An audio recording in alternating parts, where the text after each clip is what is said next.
कार्यकर्ता साथी हमारे सब बैठे हुए हैं। 2024 लोकसभा चुनाव की तैयारी में भारतीय जनता पार्टी युद्ध स्तर पर सभी 80 सीटें जीतने का लक्ष्य लेकर के हम लोग काम कर रहे हैं। जनता का जैसा समर्थन हमको 2024 के लिए मिलता हुआ दिख रहा है, वह 2014 के लोकसभा चुनाव और 2019 के लोकसभा चुनाव की तुलना में ज्यादा दिखाई दे रहा है।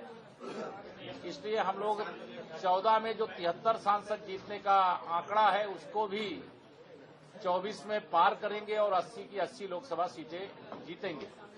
विपक्ष मुद्दा विहीन है, नेता विहीन है, उनके गठबंधन की गांठ में इतनी गांठ पड़ी हुई है कि वो खोले नहीं खुल रही है।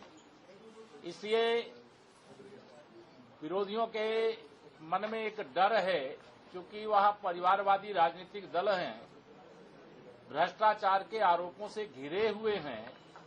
तीसरी बार मोदी सरकार आने से उनके भ्रष्टाचार की जो जांच हुई है उस पर अब कार्रवाई का भी समय आ रहा है और जनता का समर्थन भी भ्रष्टाचार के खिलाफ लड़ाई में लगातार हमें मिला है। अभी 5 राज्यों के विधानसभा चुनाव में भी भारतीय जनता पार्टी जहां मध्य प्रदेश में अपनी शानदार वापसी करेगी, वहीं राजस्थान और छत्तीसगढ़ में हम लोग 2023 के इस विधानसभा चुनाव में फिर से सरकार बनाने जा रहे हैं। ये पूरा स्पष्ट दिखाई दे रहा है। तेलंगाना में भारतीय जनता पार्टी इतिहास का सबसे शानदार प्रदर्शन करेगी। मिजोरम में भी भारतीय जनता पार्टी मजबूती से चुनाव लड़ रही है। जी, बात की जा रही, विपक्ष लगातार कह रहा है कि जाति जनगणना कराई जाएगी, क्या मानना है आपका? देखिए, जाति जनगणना के खिलाफ भारतीय जनता पार्टी नहीं है, लेकिन जो जाति जनगणना कराने की बात कर रहे हैं उनका शुद्ध रूप से चुनाव के समय एक सिगूफा है। ऐसा एक तरह से वह शस्त्र लेकर के आने की कोशिश कर रहे हैं जिसमें धार ही नहीं है।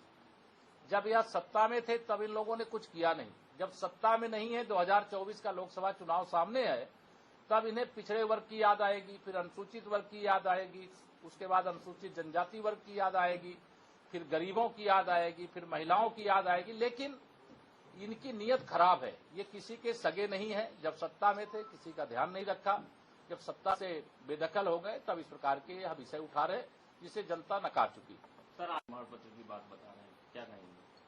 अभी मैं देख रहा था, अभी पता नहीं कितना सही है, आप लोग पता करिए।